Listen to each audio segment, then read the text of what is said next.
Bueno, esta sesión de nuestro seminario es la sesión número 11 ya, y forma parte de un bloque de tres sesiones que le llamamos así futuros sostenibles frente al colapso climático y tienen la finalidad general de que esas tres nos ayuden a identificar filosofías, pedagogías asentadas en el saber ancestral que, bueno, pues ponen en cuestionamiento nociones como desarrollo, sostenibilidad y otras nociones asociadas al progreso, este, y, y que ponen en cuestionamiento pues a la vida misma, ¿no? Entonces, esas tres sesiones están dedicadas a ese objetivo. Lo iniciamos con eh, el Liquid Kuchlejal, que estuvo con nosotros el maestro Paoli. Hoy lo vamos a dedicar a los futuros ancestrales de los Krenak y terminaremos con una reflexión sobre la sostenibilidad a partir de una visión de Leonardo Boff. Bueno, en esta sesión la idea es contrastar esta visión moderna o visiones modernas de vida, ciudadanía y futuro basadas en el crecimiento, la utilidad y el dominio de la naturaleza, con la filosofía de los Krenak, que tienen una particular perspectiva sobre la naturaleza, los futuros, la vida buena. Entonces, una primera idea es hacer ese contraste y después explorar lo que estamos viendo en el plano educativo, cómo se promueven en las escuelas el análisis, el cuidado del territorio, el cuidado ambiental y la idea de los futuros, ¿no? Ese es un poco eh, lo que queremos hacer. Primero una contrastación y luego una reflexión sobre lo que estamos trabajando en las escuelas. Bueno, no quisiera abordar más del contexto del tema, aunque tenía preparada una exposición, sino entrar directamente al tema de la filosofía, la historia, todo el contexto de vida del pueblo de los Krenak. Y lo que quiero hacer es exponer quizá una media hora, hablar también de los libros que propusimos y después darle la palabra a Mariana Domínguez, que nos acompaña en esta sesión, para que ella desde su visión de la escuela y el trabajo también que hace en otros ámbitos, nos hable de qué piensa de esto que propone los Krenak. Y después abrimos el diálogo. Más o menos así está estructurada la sesión. Primero, entonces, una exposición mía, después una intervención de Mariana y después abrimos el diálogo para todas y todos. Entonces, como les decía, me voy a saltar este contexto del tema y voy a entrar directamente al contexto de vida del pueblo Krenak. Eh, el pueblo Krenak habita el valle del Río Doce o Río Dulce en portugués, o Guatú en idioma krenak, en el estado de Minas Gerais, en el sureste de Brasil. Se piensa mucho que cuando se ven las imágenes de Krenak, de los Krenak que pertenecen a la Amazonia, pero no es un pueblo amazónico, porque está, como ustedes pueden ver, a pues casi 1000 kilómetros de la Amazonia. Este, Brasil, pues es el país más grande de América Latina. Y Minas Gerais pues está pegadito a Sao Paulo y Río de Janeiro. Sin embargo, esa distancia geográfica no limita que también comparta los Krenak la lucha con diversos pueblos amazónicos e indígenas de todo el continente y que tienen que ver con la defensa de los territorios, el trabajo de recuperación de su lengua, de sus culturas, la defensa de todo ello frente al avance de la minería, las hidroeléctricas, la agricultura, todo el extractivismo. Minas Gerais, pues significa minas generales, así le pusieron los portugueses cuando descubrieron esa zona en el siglo XVII y encontraron pues estas grandes minas que ustedes seguramente han visto en esas fotos tan interesantes, por ejemplo, las de Salgado, ¿no? Ahora, Sebastián Salgado, por ejemplo, cuando fue a fotografiar esas minas de extracción de oro, de diamantes, que prácticamente fotografió el esclavismo moderno. Bueno, pero Minas Gerais es un estado grandísimo, 21 millones de habitantes viven allí. Y allí está ubicado el río Doce, el río Dulce, que como ustedes pueden ver en este mapa, pues todo Minas Gerais está lleno de ríos, o sea, lo atraviesan ríos, pero Río Doce es el más grande que atraviesa todo el estado. Eh, y ahí habitan 11 pueblos indígenas. El río Dulce, en español, los crean lo llaman Guatú, que significa el gran ancestro. Ya voy a explicar más adelante toda esta cosmovisión, pero Guatú o Río 12 es el centro del pensamiento de los Krenak, asentado en este territorio como que ustedes pueden ver. Bueno, ese es también un mapa que ilustra mucho cómo está todo el pueblo Krenak. Es la pequeña partecita verde del mapa de izquierdo superior, verde más oscuro. Y ahí del lado derecho está todo el territorio Krenak, esta parte verde. Y como ven, está asentado en las márgenes del río Doce y el río M. Esos son como este, los dos ríos que atraviesan el territorio Krenak.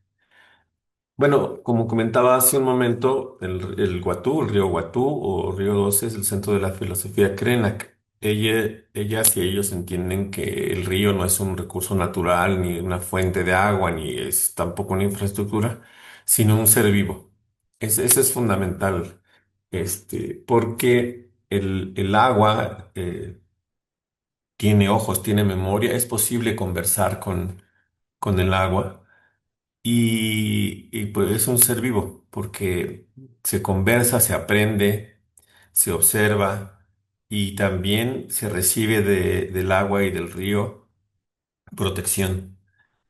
Y hay una ancestral relación entre el pueblo y el agua. Hay una comunión donde desde tiempos ancestrales las personas suelen realizar allí rituales, bautizar a sus hijos, aprender todo el tiempo de sus márgenes, de su fuerza, de sus cambios. Siempre la filosofía cree que está sentada en ello. Sin embargo, ese territorio, así tan bello como se escucha, pues ha tenido una historia muy compleja. Desde el siglo XIX que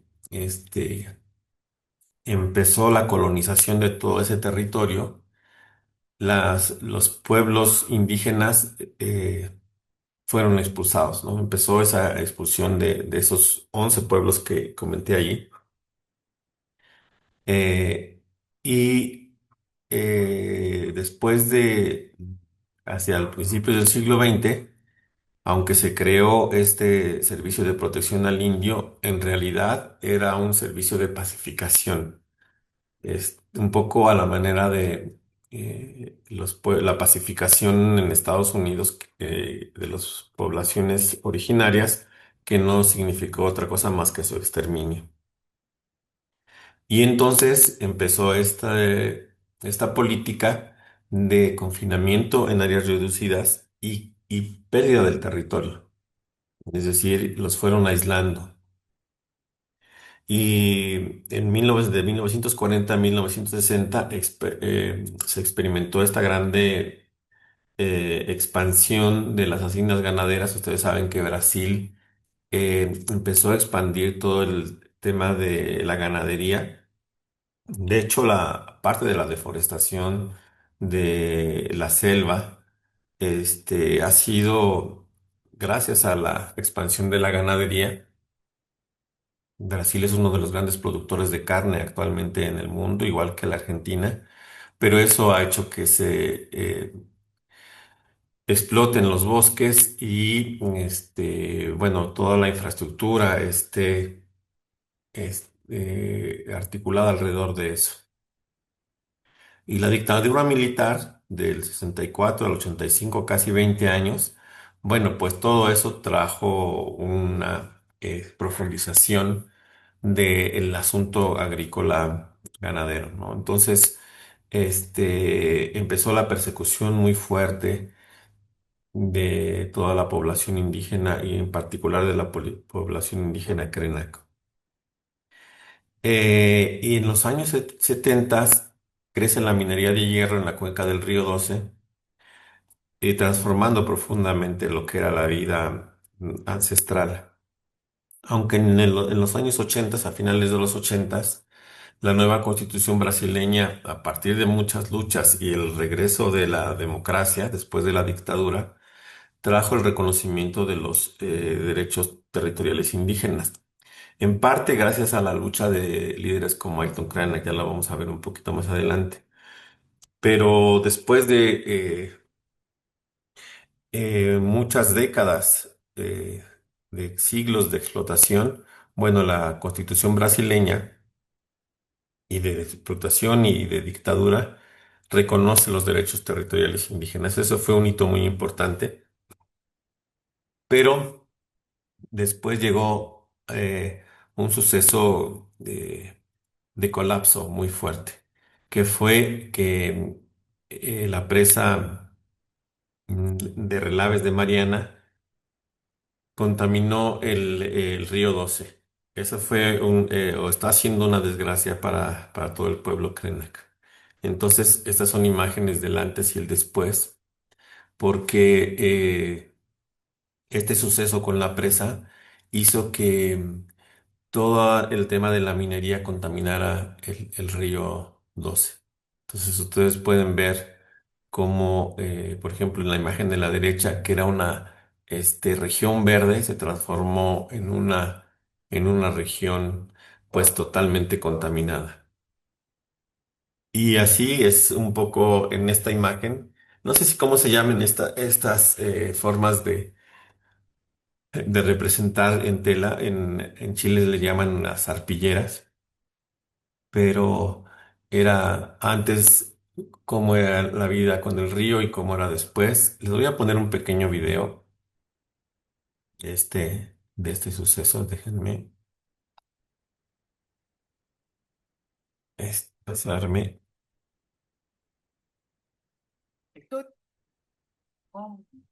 YouTube.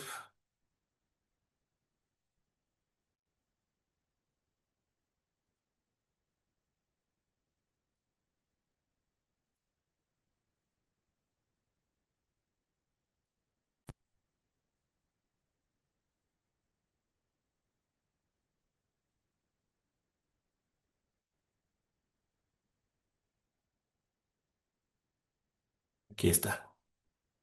Alimento, como sobrevivência, como saúde para te curar. Então, esse rio, o Atu, era isso para nós. Esse rio subia. Ele subia de Cruzeiro do Sul, no Brasil, no Acre, até a fronteira com o Peru, lá em cima, atravessando florestas. Ele é todos os rios por onde eu andei. Eles são os rios que ainda são vivos. Ele é irmão do Atu, esse rio que eu vivo à margem dele. Eu até podia dizer que ele que ele é um ancestral também, porque ele já estava dentro daquela floresta muito antes dos humanos fazerem aldeias às suas margens. O principal desafio é permanecer no território, porque o território está fritando. O rio está calcinado pela lama, o imaginário da floresta é o tempo inteiro assediado por uma ideia de progresso. E um povo indígena precisa de território.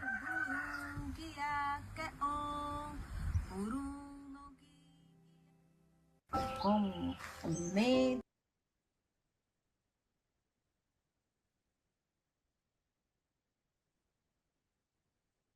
Bueno, como pudieron ver, pues sí, ha sido un tema muy doloroso.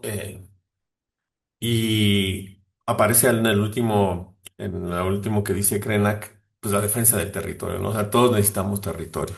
O sea, aparte de estas nociones de ancestralidad, de vida alrededor del agua, pues también el territorio viene a ser una parte sustancial de la lucha.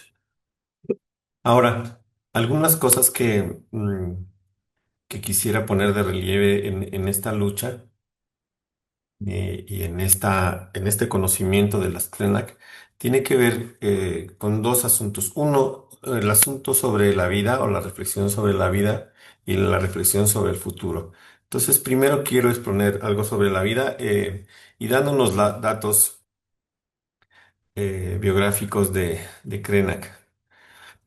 En realidad él se llama Ailton Alves La Cerda, pero y Krenak no es su apellido, sino que ellos, el pueblo, se pone Krenak como parte de esa identidad, eh, de esa pertenencia al pueblo. Pero Krenak fue la primera generación que vivió en cautiverio, es decir, en estos especies de reservas que se formaron en Brasil para ahí aislar a las poblaciones indígenas, ¿no? Él aprendió a leer y a escribir por su cuenta hasta los 18 años. Pero desde entonces ha sido un gran lector. En sus libros cita un montón de autores, lo hace de manera muy profunda, no desde el punto de vista academicista como solemos hacer luego de poner 100 citas, sino él lo hace de una manera muy reflexiva, también cita a muchos músicos, me gustó mucho eso, que habla de la música, de los libros, de la filosofía, de una manera muy sencilla, muy sentida. Bueno, él estudió artes gráficas, también es un poco artista, y eso lo usó para trabajar de periodista y hacer la defensa de la tierra. Después estudió filosofía, me parece que de manera formal, aunque su vida no ha girado en torno a los estudios universitarios, sino más bien alrededor de, pues, la experiencia histórica, como ya lo vimos, ¿no? De despojo, de resistencia, etcétera. En 1970, cuando él tenía pues 17 años, participó en el movimiento indígena brasileño y se enroló en esta Unión de Naciones Indígenas para reclamar los derechos de los pueblos. Desde muy joven se enroló aún sin saber leer y escribir. En 1985 fundó esa organización gubernamental Centro para la Cultura India que tiene un un gran prestigio a nivel mundial. Y en el 86 fue elegido para el Congreso Nacional de Brasil, que redactaría la nueva constitución del 38. Ahí, desde ahí su vida política se amplificó y en el 2024 se convirtió en el primer indígena en integrar la Academia Brasileña de las Letras. Y ahí también, no solo desde ahí, pero sí ahí empezó un gran impulso a la defensa de las lenguas indígenas eh, en contra de lo que se llamó la luso, eh, que viene del lusitano, del portugués, como esta idea de predominancia lusitana en los pueblos originarios y más bien empezó a defender la diversidad lingüística de las 180 lenguas indígenas que resisten en Brasil. Algo muy importante es que, y de aquí vamos a entender mucho de su pensamiento, es que dice que las lenguas originarias son vehículos de memoria, espiritualidad y complejas estructuras de pensamiento que la escritura formal occidental suele menospreciar. Algo que mencionan en uno de sus libros, citando a Yasnaya Aguilar, una mije mexicana, lingüista mije mexicana, que dice que las lenguas indígenas son sistemas mnemotécnicos, es decir, que son vehículos de memoria y no tradiciones orales como se les suele considerar. Entonces, Krenak defiende eso, que la lengua es un vehículo de la memoria, muy relacionado con esto que comenté hace un momento de cómo el río o los ríos son una fuente también de conocimiento, espiritualidad y memoria ancestral. Entonces, esto es un tema muy importante porque de hecho los libros que compartimos, Krenak no los escribió, sino hay quienes lo hacen, que son sus seguidores, seguidoras, em, transcriben sus conferencias y luego los vuelven libros, pero Krenak está un poco en contra de ese academicismo que no deja recuperar la memoria como la memoria ancestral como algo vivo. Bueno, él es muy famoso por ese discurso en la Asamblea Constituyente, porque no lo dejaban, ahorita voy a poner un video, pero él fue con su ropa tradicional, no lo dejaron entrar, tuvo que pedir una ropa prestada, pero ese discurso es muy, muy famoso, lo hizo famoso en Brasil, en todo el mundo, porque empezó a pintarse la cara con una pintura vegetal mientras hablaba de la exclusión histórica de los pueblos indígenas. Y eso se hizo famoso en todo el mundo y fue una forma muy simbólica porque recordemos que él era un artista también gráfico que hizo que lo voltearan a ver y en parte gracias a ese acto simbólico hizo que los derechos indígenas se plasmaran en la Constitución brasileña. Ahorita les voy a poner un pequeño video de ese momento porque ese episodio está muy en la memoria de los pueblos indígenas de ese momento. Entonces, déjenme ponerlo aquí. Alguém conseguir fazer aquilo de novo, eu tô dando R$10. No, Alguém conseguir fazer aquilo de novo, eu tô dando. ponerle.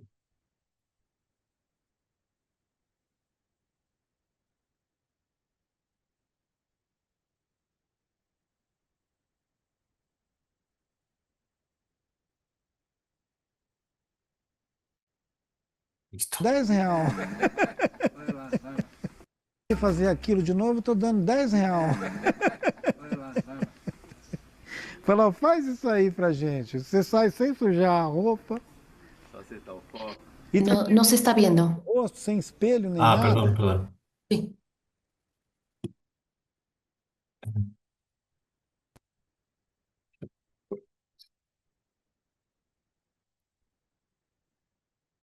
Avísame si se ve ahí. Ya. Ya. Ah, bueno. Le hacen una entrevista para recordar los 35 años de cuando se participó en esa Asamblea Alguém Constitucional. conseguir fazer aquilo de novo, eu tô dando R$10. Falou, faz isso aí pra gente. Você sai sem sujar a roupa. Só acertar o foco. E também a pintura do rosto, sem espelho nem nada. Como é que aquele negócio... Teve uma hora que o rosto ficou todinho preto. E eu espero não agredir. Com a minha manifestação, o protocolo dessa casa... A hora que os fotógrafos, cinegrafistas, viram que tinha um sujeito pintando a cara de preto, todos começaram a dar flash. Os deputados que estavam numa alarido lá embaixo pararam e um deles chegou a dizer: Ei, olha o que aquele cara está fazendo, tira ele de lá. Tipo assim, olha lá, alguém viu ele? Mas eu acredito que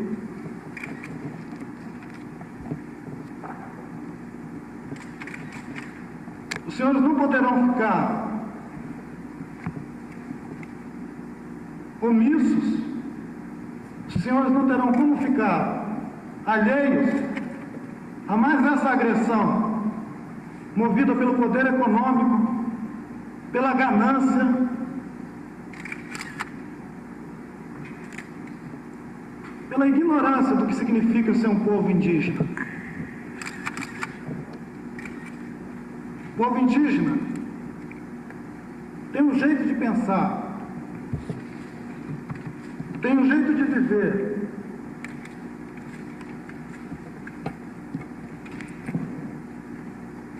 tem condições fundamentais para a sua existência e para a manifestação da sua tradição, da sua vida, da sua cultura, que não colocam em risco e nunca colocaram a existência sequer dos animais que vivem ao redor das áreas indígenas, quanto mais de outros seres humanos.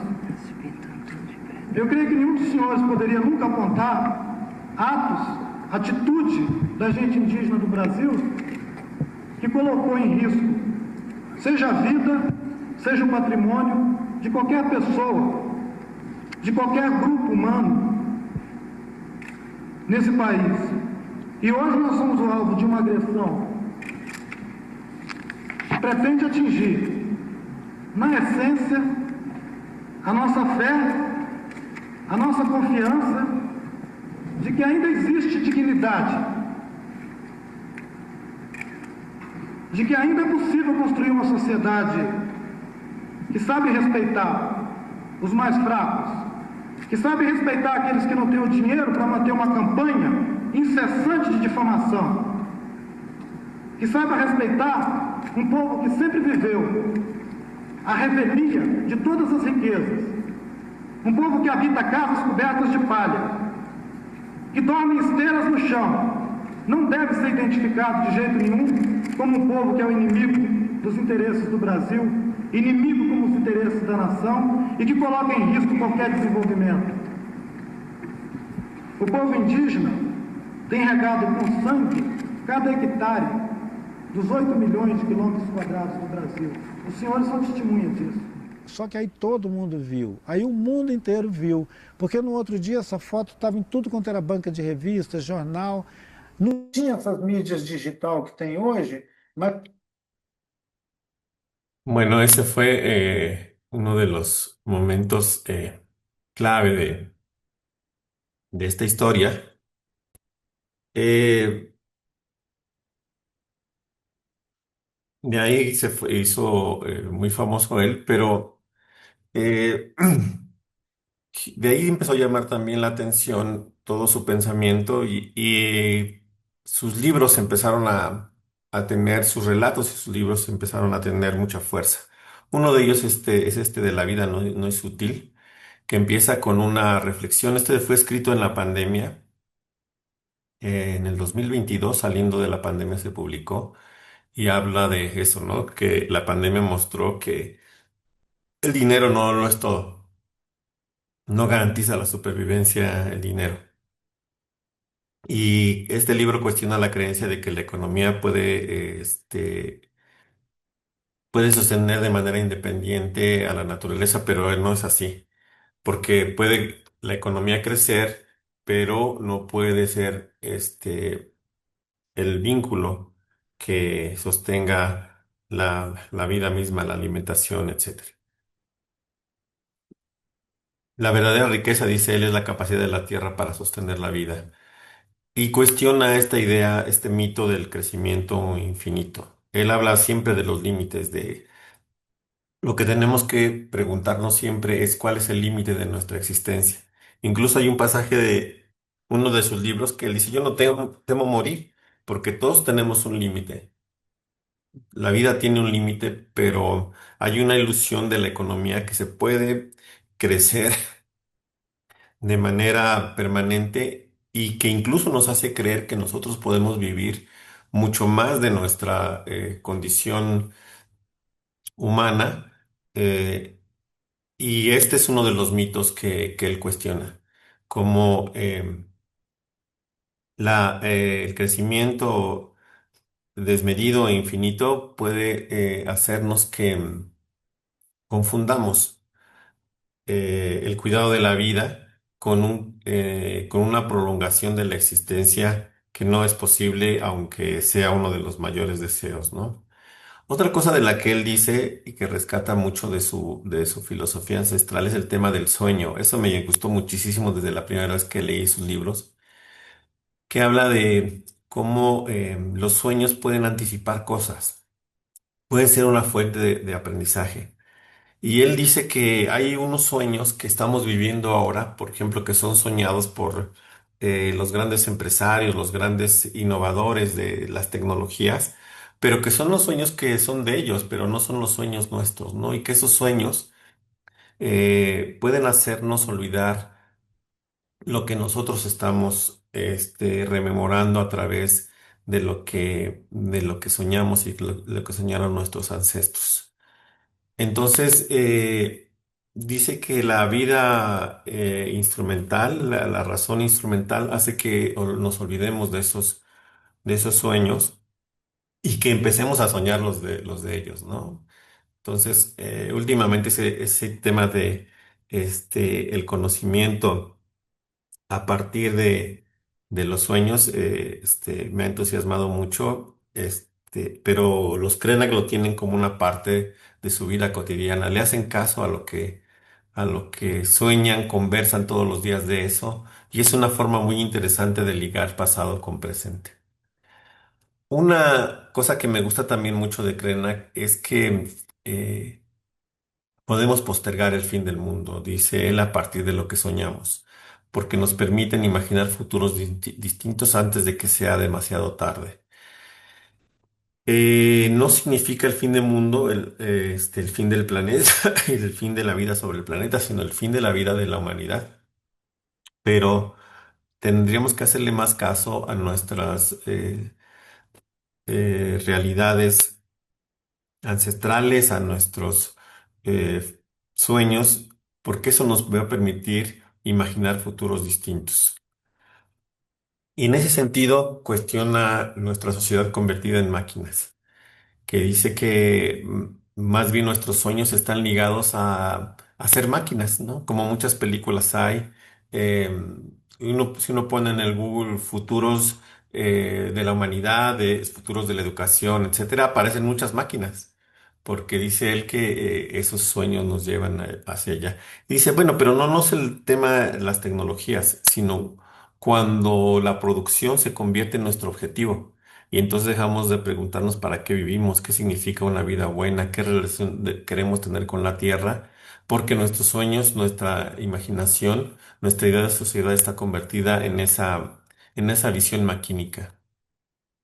Y él concluye que en este libro que la vida no es útil en el sentido del utilitarismo, ¿no? En el sentido de que no se trata de vivir para producir ganancias, eh, crecer indefinidamente, disfrutar de todo lo posible en el mundo. Él cuestiona todo eso, dice que eso no es posible, porque eso está destruyendo la posibilidad de vida. La vida, dice él, no necesita justificar su utilidad, porque ya tiene un valor, tiene una dignidad que no depende del mercado, sino significa ese valor participar en una gran red de relaciones donde ningún ser ocupa el centro. Todos podemos ser centro en algún momento, en algún espacio. Y la tarea en el siglo XXI, dice él, consiste en reconstruir esa comunidad de vida, de esa gran red de relaciones donde nadie ocupe el centro y donde nadie tenga más de lo que necesita para una vida buena. Y respecto al futuro, que está muy ligado a esto que he comentado, pues habla de eso, pues, por esta idea del futuro ancestral, que el futuro ya estaba aquí y implica una inversión radical del tiempo que no es lineal, pasado, presente en futuro. Eso es muy importante, que solemos pensar así, pasado, presente, futuro. Pero él dice, el futuro no consiste en avanzar hacia algo nuevo, sino reconocer la continuidad de la vida que tiene, que siempre ha existido. Esa es una concepción distinta de tiempo. Y ahí lo enlaza con esta idea de los ríos, que son los más grandes maestros de esta comprensión, porque existen antes que nosotros, lo decían en el video, y seguirán fluyendo después de nosotros. Representan la memoria viva del planeta y de los pueblos. El futuro ancestral significa aprender a caminar hacia adelante sin romper el vínculo con aquello que nos precede. No se inventa, sino se recuerda y se cultiva. Y esta idea que ya la había planteado, pero el centro del mundo puede estar en muchos lugares al mismo tiempo.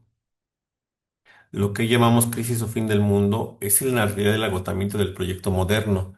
Este libro, que en algún momento también quisiera después que lo comentáramos en alguna sesión, que es de Viveiros y Débora Danowski, habla sobre cómo también son antropólogos y sociólogos brasileños.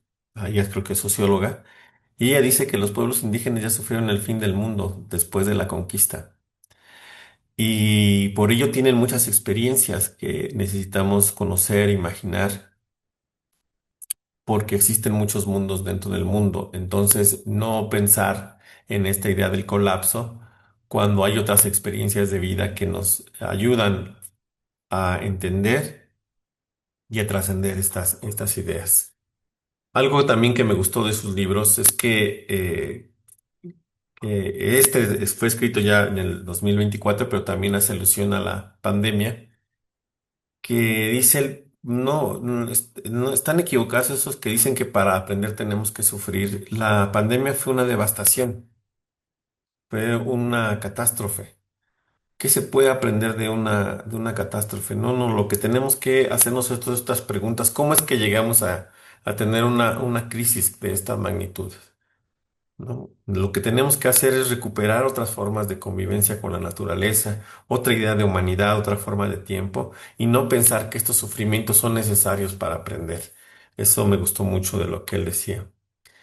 Y finalmente dice que para él un futuro ancestral no consiste, como he comentado, en acelerar el progreso, sino recuperar una manera de habitar el mundo basada en la memoria, la reciprocidad y el cuidado de la vida. La ancestralidad no es nostalgia por el pasado, eso es muy importante.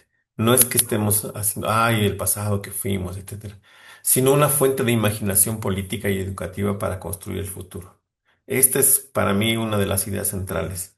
No es que estemos añorando la vida todo el tiempo de lo que fueron nuestros abuelos, etcétera, sino que esa fuente de sueños, de relación con la naturaleza y demás, es una fuente de imaginación política y educativa para construir el futuro. Finalmente, tres ideas que él contrapone. Una, la idea moderna de ciudadanía, que es una forma occidental centrada en las ciudades, cuestiona mucho la idea de las ciudades y dice que esa idea de ciudadanía nos suele reducir a consumidores y clientes. Allí está mucho basada la idea de la ciudadanía actual y él propone una idea de florestanía, donde la ciudadanía no se define, es una combinación entre ciudadanía y naturaleza que no se define por habitar una urbe, sino por la pertenencia activa a una comunidad natural. Propone que los elementos de la naturaleza son extensiones de nuestra propia comunidad y sujetos de derechos que debemos defender. Otra idea, ay, ahí se me pasó, pero contrapone democracia contra confluencia. Él dice que la idea de la democracia como la conocemos, pues a lo mejor puede ser una idea muy avanzada, pero en realidad está originando exclusión, extractivismo y silenciamiento de las minorías. Funciona como una herramienta de homogeneización política y económica, y lo vemos en América Latina, aunque según están ganando democráticamente muchos gobiernos en América Latina, pues en realidad están llevando al extractivismo, el, el, la- el regreso de la ultraderecha en América Latina, ¿no? Y él propone una idea de confluencia. Decir, así como los ríos confluyen, también podemos confluir en nuestras diferencias, entre nuestras desigualdades, sin perder nuestra identidad y nuestro reconocimiento a las formas de vida que pueden interactuar sin absorberse ni anularse. Y por último, una idea que también me parece muy importante a lo largo de sus libros, que contrapone la formación homogénea que actualmente él dice se ofrece en la mayoría de las escuelas, con un sistema educativo estandarizado que propone una sola visión eurocéntrica del mundo y que borra memorias ancestrales, que promueve una idea solo de progreso, de futuro contra una educación en la naturaleza. Él dice, entre otras cosas, que los niños podrían aprender durante sus primeros años de la naturaleza sin estar encerrados en un cuartito, ¿no? Sin estar solo centrados en un conocimiento de letras, sino un aprendizaje vivo, vinculado directamente con el territorio, con la guía de los ancestros. Dice que para él los ancestros, que los niños en sus pueblos quisieran ser como los ancestros, dice, entre otras cosas. Y recuerda que la naturaleza, la montaña, los bosques, los ríos no son recursos, sino los verdaderos maestros. Esto me recordó una idea de el espacio como el maestro, ¿no? Que nos enseñan a habitar el mundo con respeto y de manera sostenible. En fin, dije que iba a hablar media hora, pero hablé mucho tiempo. Eh, Porque quería mostrarles gran parte de la riqueza de Krenak. Y quiero, por último, compartir un breve video de igualmente de Krenak, que lo entrevistaron en este año en la cumbre de las Naciones Unidas de la COP30. Y poco para terminar, quisiera que escucháramos lo que dice cuando en esta entrevista. Amazônia pela primeira vez, qual deveria ser então o papel dos indígenas nessa COP? Eles estão presentes como deveria estar? O ano passado, quando foi anunciado que o Brasil receberia a Conferência do Clima em Belém, a COP30, eu pensei, será que a ONU sabe que ela vai estar num território de centenas de povos indígenas na bacia amazônica e que os nossos vizinhos da Bolívia, da Colômbia, do Equador, todos virão para Belém para participar da conferência? Eles têm que criar as condições para que essa população originária da floresta esteja presente. Não tem sentido fazer uma conferência da ONU na Amazônia sem os povos da floresta. É estúpido. Eu acho que se eles estão querendo restringir a participação indígena, eles vão diminuir a qualidade dos debates e vão diminuir também a legitimidade das conclusões das resoluções que eles tirarem lá. E a gente já chegou no ponto de não retorno? Ainda dá para mudar todas essas mudanças climáticas? Olha, o cientista Carlos Nobre, que é considerado um dos maiores climatologistas ligado com essa questão de clima, especialista em florestas, ele diz que a gente está chegando a um ponto de não retorno. Eu acho que ele é otimista. Ele diz que nós estamos chegando. Eu acho que a gente já alcançou esse ponto e a própria ministra Marina Silva acha que agora nós vamos ter que fazer mitigação. Quer dizer, nós vamos ter que lidar com a perda. Lidar com a perda é mitigação. Como a gente pode aprender com os indígenas, com o povo, com os povos originários a cuidar melhor do meio ambiente nesse ponto que a gente já chegou? Se a gente perguntar isso para o Davi Yanomami, ele vai dizer que os brancos têm que nascer de novo.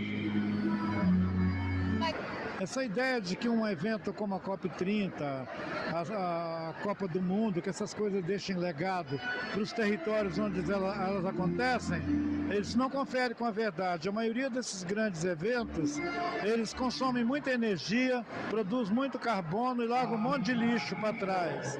Eu não vejo um legado positivo para a Amazônia. Eu acho que a sede, Belém, ganhou uma infraestrutura hoteleira, uma coisa assim. Mas eu não vejo isso como um legado exemplar da Conferência do Clima. Você também diz que a humanidade.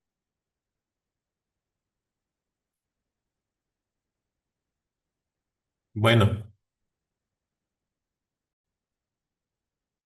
para terminar quisiera entonces plantear algunas preguntas para el tema educativo.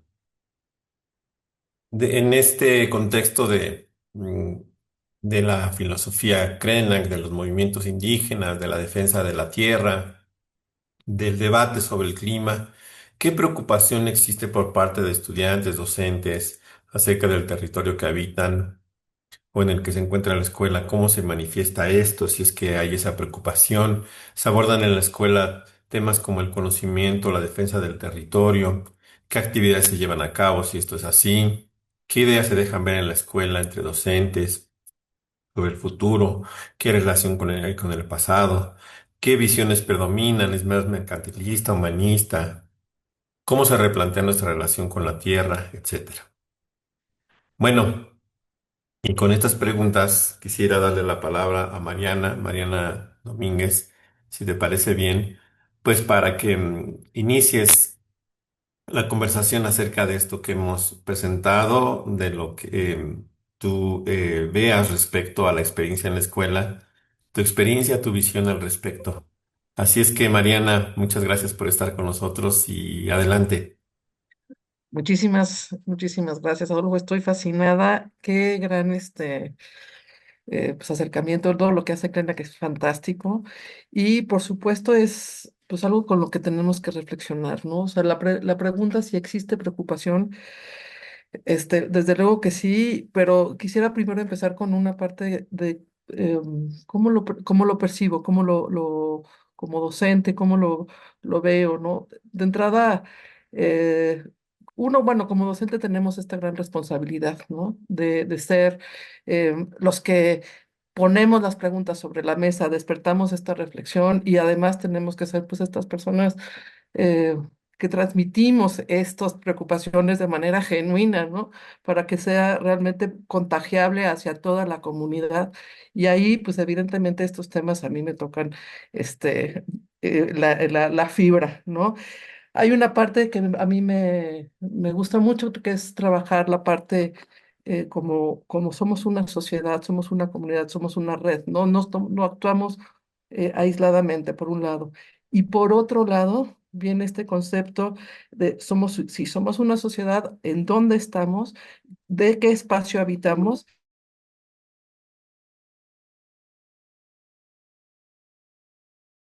Uy, creo que se desconectó.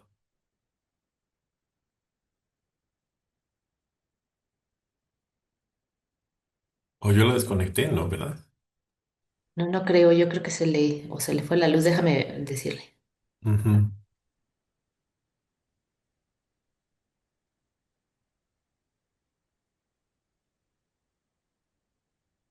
Bueno, mientras comentar que, bueno, en el Drive que compartimos los libros de Krenak, este, también hay muchos videos que se pueden compartir en internet con el traductor. Yo he estado viendo varios de ellos. Y sí, aparte de eso, tiene una evolución interesante en su pensamiento, ¿no? Porque empieza a debatir con el tema, por ejemplo, del mundial, eso que dijo ahora del mundial de fútbol. Pues así como que qué beneficio nos trae y todo eso, pues tampoco, ¿no? O sea, como que cuestiona esos grandes movimientos también, y sí, sí vale la pena seguir toda esa trayectoria. No sé cuáles son tus impresiones, Lina, Sí, sí, sí, totalmente. Y aparte, bueno, ya está Mariana aquí también de regreso. bueno. Ya está aquí conectándose. Déjeme ver. Acá anda. Ya. Listo, Mariana. Bueno, se está conectando tu audio, ya estás. Ay, perdón, ¿sabes qué? se fue como la luz, un flashazo y se desconectó. Entonces, bueno, retomo la idea, ¿no? Que, pues esto, nosotros como maestros, ¿no? Tenemos que, pues esto, transmitir, de manera, pues genuina, ¿no? Que es algo que a mí sí me toca, ¿no? Evidentemente también tenemos toda esta parte, por parte de la SEP, ¿no? Que tenemos esta nueva lectura fantástica de ética, naturaleza y sociedad que también nos va llevando a ese punto de reflexión, ¿no? Más allá de esto, yo sí soy como muy creyente de, pues, o retomar el vínculo con la naturaleza, ¿no? Siento que hay una parte de indiferencia, de lejanía, ¿no? Cuando dicen tierra, a veces dicen cuando hay comunidad, veo como que la carita de mis alumnos que me preguntan y se me quedan viendo así de qué me está hablando esta mujer, ¿no? Entonces, desde ahí empezar a, como a relacionarnos, ¿no? Creo que hay eh, esta indiferencia, digamos, empieza con toda esta parte de lo que acabas de decir de Krenak, ¿no? La modernidad, el mercantilismo, este consumismo, esta vida fácil, esta vida, ¿no? Que nos llevó como a una separación, ¿no? Con la naturaleza, y eso no es otra cosa, o, o sea, bueno, implica muchas cosas, pero entre ellas es esta parte que la naturaleza, la, la, la, la vida, la vida misma, ¿no? Tiene un proceso, ¿no? Entonces tú ves sembrar, eh, preparas el lugar, lo siembras, lo ves crecer, lo cuidas, lo cosechas. Y entonces estos ciclos, cuando se rompe esta relación, pues empezamos a ser como tal vez mucho más indiferentes y damos por sentado que las cosas ahí van a estar, ¿no? Entonces, creo que toca mucho trabajar con el origen, dónde está, de dónde viene, ¿no? Todo esto, quién es, esta parte de escuchar a la naturaleza, de narrarla, de observarla, de sentirla, por supuesto que es fundamental, ¿no? A mí creo que estamos en un momento, como decía Ulrich Beck, que me gusta mucho, es un sociólogo, ¿no? Que estamos como somos una sociedad del riesgo, ¿no?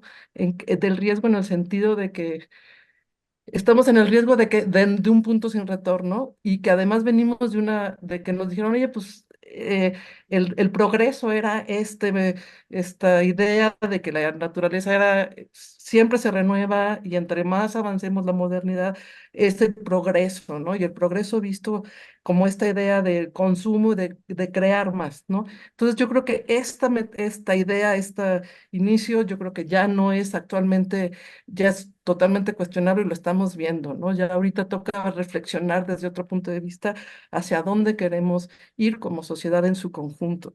Entonces, bueno, ahora, o sea, un poco con todas estas como inquietudes que siempre me vienen o sea, a la mente y estoy como con eso trabajando, pues toca un poco pensar, ¿no? O sea, retomo la pregunta, ¿existe preocupación de los estudiantes, docentes, directivos sobre el territorio que habitamos, la escuela o su casa?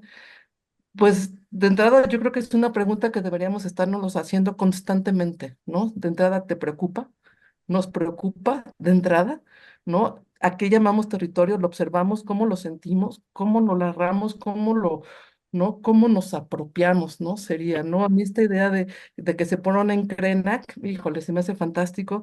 De entrada, por apropiarnos de él, ¿no? Ya de entrada, ¿no? En el momento en que empecemos a generar esta observación del territorio y hablar del territorio, quizá pongamos un espacio delimitado, decir, bueno, territorio llamemos escuela. ¿Qué pasa dentro de estos metros cuadrados que existen aquí? Con eso sería suficiente empezar a estas reflexiones para irnos apropiando y poder ir haciendo un diagnóstico, poder ir haciendo una observación y conocer el lugar. Desde ahí evidentemente sí, hay varias preocupaciones, ¿no? Evidentemente cada vez las generaciones eh, sí, obviamente saben, ¿no? Esta parte del cambio climático que lo ven y es observable evidentemente con los desastres naturales, ¿no? Inundaciones, etcétera, ¿no? Pero más allá de eso, yo un poco lo que les digo a los alumnos, decir, ok, para ustedes ya es hablar del cambio climático como algo normal, ¿no? Exactamente qué es, exactamente cómo lo ves aquí, exactamente para ti cómo lo compruebas, ¿no? Entonces, no, es como pasar de estas frases, tal vez, a decir, no, no, vamos a trabajar en eso, vamos a medirlo, vamos exactamente a saber de dónde, a qué llamamos eso aquí, en este territorio. Entonces, a partir de ahí, igual y puedo narrar algunas cosas cómo lo abordamos en la escuela, cómo se hizo en pues en este ciclo escolar en concreto y cómo podemos verlo es hacia adelante. Uno, pues comenzamos observando todo lo que ya estaba en la escuela, ¿no? Nosotros estamos en un lugar fantástico, la verdad, estamos en un pueblo originario que es San Mateo Tlaltenango, que colinda con Santa Rosa Xochiac y con San Bartolo Amellanco. Estos tres pueblos originarios están cercanos al bosque del desierto de los leones y ya por sí el lugar implica, ¿no? Un espacio que llama a la naturaleza. También estos pueblos originarios sí han visto cómo ha ido cambiando la urbanización, se han visto ampliamente afectados por esta nueva urbanización, pero también son pueblos y son comuneros muy arraigados a su territorio y que han defendido el bosque, ¿no? Entonces es un parque nacional que se logró hacer y se mantiene, ¿no? Entonces también estás en medio de una comunidad que tiene un arraigo a la naturaleza importante. Entonces, eso, ¿cómo lo llevamos al salón, no? ¿Cómo lo llevamos a decir, aquí pertenecemos a este lugar que trabajan ya así ¿no? Entonces, son retos muy fascinantes, ¿no? Y hacer llegar a los alumnos, pues, conocer en dónde están. Entonces, bueno, empezamos con eso, observando pues, qué hacíamos ya en la escuela, ¿no? Entonces, bueno, pues, evidentemente son estas cosas pequeñas que podemos hacer, ¿no? Que fue separar la basura, ¿no? Entonces empezamos a separar la basura, evidentemente, y luego lo llevamos a algo que también fue que es como a mí se me hizo como una forma muy bonita, digamos, de poderlo llevar a toda la escuela. La escuela tiene todas las cuatro secciones, desde maternal hasta educación media superior.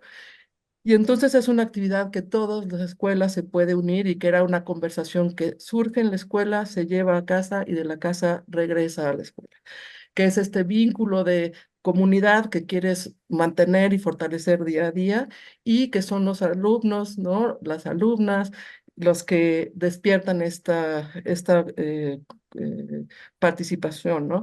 Y que era empezar a traer sus residuos de casa. Entonces empezamos atrayendo algunos, poquitos, y luego fuimos sumando más cosas que podían traer, tapitas, PET, cartón, y terminamos vidrio, hojalata, aluminio, ¿no? Fuimos ampliando la lista y ahorita que terminamos el ciclo escolar, si bien empezamos con una recolección de 80 kilos al mes, terminamos pues casi con 1 tonelada en todo el ciclo escolar. Entonces, eso es algo como muy tangible, ¿no? Tenemos a alguien que nos hacía el acopio y eso hicimos que ese acopio se convirtiera en ahorros, o sea, como cuál era el impacto ambiental de haber reciclado. Muy bien. Entonces empezamos con eso que era algo tangible y visible.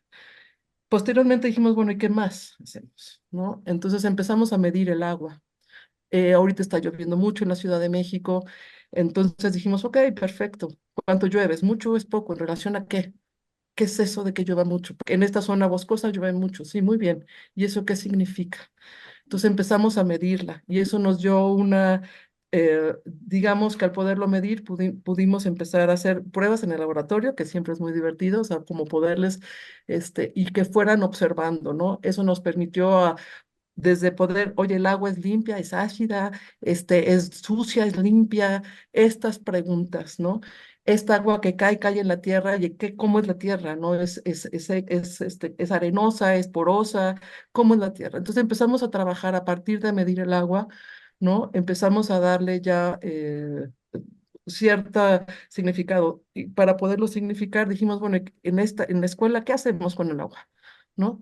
Pues cuánta agua usamos. Entonces empezamos a decir, bueno, pues cuántas veces van al baño en la escuela, ¿no? Y entonces dijimos, no inventes, o sea, llovió torrencial, Pues sí, todo eso que llovió torrencial, si lo medimos en metros cúbicos o en metros cuadrados, pues es lo que desgastamos en un día en la escuela del baño, ¿no? Por ejemplo.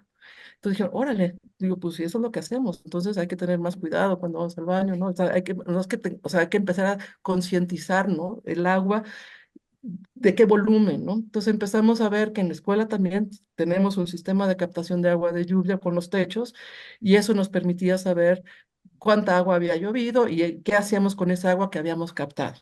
Ah, pues se va a los tinacos, esa agua la usamos cuando hay época de seca, digamos que almacenamos el agua. Ah, muy bien. Entonces reciclamos, entonces separamos la basura, entonces también captamos agua. Ok. Y luego, ¿qué más hicimos? A partir de esta medición del agua, empezamos a trabajar em, con este sistema de la milpa, ¿no? Para un proyecto de Feria de Ciencias. Entonces, un poco en esta zona la gente también sigue afortunadamente teniendo algunas milpas donde se cultiva el maíz, se cultivan los hongos también, y empezamos a recuperar esta parte, ¿no? De, bueno, ¿y cómo se siembra? ¿Cuál es la importancia del sistema de milpa? ¿No? Y de ahí lo llevamos a la cuestión del maíz, ¿no? Como uno de los principales alimentos en México, ancestrales, ¿no? Entonces, ¿cuáles eran estas representaciones artísticas o estas memorias que teníamos en torno al maíz? ¿Cómo lo hemos nombrado? ¿Cómo en la historia después lo fuimos metiendo en la parte del mestizaje con la alimentación, ¿no? Entonces había que meter una parte como de historia y comunidad. Y acabamos en como en una reflexión, dijimos, perfecto, ¿y cuánta agua ocupa el maíz? ¿No? Y entonces dijimos, ok, está increíble todo lo que llovió. Llovió muchísimo otra vez, ¿no? Regresamos a la lluvia, llovieron 25 mililitros o 25 litros por metro cuadrado, que eso es muchísimo. Muy bien. Todo eso que llovió en un día, ¿no? Que se inundaron y vimos todas las noticias de todos los coches inundados y chocados en viaducto, todo eso se necesita para que salga una planta de maíz que da 2 mazorcas en todo su ciclo de vida. Entonces, otra vez, ¿no? Volverles a hacer esta referencia, ¿no? De, de, del impacto que tiene, ¿no? O sea, no nada más es consumir unos tamales súper ricos o qué rica esta tortilla o qué rico, no, no, lo que implica ambientalmente, ¿no? Entonces empezar a observar las cosas desde esa perspectiva, ¿no? Además de lo rico, lo cultural, todo lo que podríamos tener, es decir, dale esto, obsérvalo. Y si esto es la tortilla, ¿qué pasa con el jitomate? ¿Qué pasa con estas otras plantas que tenemos? Y ahí también tenemos un proyecto, o sea, o no, o sea, un proyecto que es el invernadero y tal, y que es lo mismo, ¿no? Cómo se cuida, esta idea de las cosas se cuidan, necesitan agua, necesita soles, necesita mucha agua, ¿no? Entonces, por eso podemos dar estos frutos aquí. Entonces, esta idea de la naturaleza da, pero hasta cierto límite, y esto es lo que va a llover, y aunque sea mucho, solo va a alcanzar para dos, o sea, para una planta con 2 mazorcas o 3, ¿me entiendes? Entonces era un poco hacerles de manera muy práctica, hacerles sentir, ¿no? Lo que la naturaleza puede, nos da. Y además, mira que estamos en un lugar privilegiado donde llueve mucho, ¿no? Pienso que este tipo de proyectos siempre son medibles, siempre son aterrizables a cualquier lugar, ¿no? En el que se encuentre alguna escuela. No cada quien podría aterrizarlo a sacar mediciones de agua y poner sus propias plantas, etcétera, ¿no? Todo es adaptable a la comunidad. Y si bien sí creo que obviamente esto se plasmó en una investigación y tal, y creo que nos queda mm, la relación que tuvimos hacia el pasado, evidentemente al ir a investigar toda la comunidad la tenemos clara, y me quedé ahorita pensando la pregunta hacia el futuro, ¿no? ¿Cómo promovemos esta idea del futuro? Más allá de debemos de hacer algo por el planeta, decir, no, no, en concreto, ¿no? Aquí en concreto, ¿qué podemos dejar? ¿Qué podemos hacer que fuera poder notar un avance, ¿no? Un cambio, un avance, ¿no? Y yo creo que por ahí es donde se puede, pues, tenerlo claro como parte de un enriquecimiento de un proyecto de esta naturaleza. En este sentido, habíamos pensado uno, pues nos hemos acercado con varias instancias medioambientales, también de la comunidad, y eso nos va dando ideas y nos va ayudando como a fortalecerlo, ¿no? Y sobre todo, hay una cosa que es muy importante, que es adueñarnos, ¿no? Adueñarnos de este territorio, de esta escuela al menos, ¿no? Y de irles transmitiendo esta pasión a los alumnos y viendo que se puede siempre crecer, crecer, crecer, y de esta manera quizá ellos vuelvan, o sea, más que vuelvan, más bien transmitirles el amor por apropiarse de un lugar, cuidarlo, verlo transformarse, cambiar, ¿no? Y quizá eso les sirva para otro momento, ¿no? O en sus propias casas, no sé, ¿no?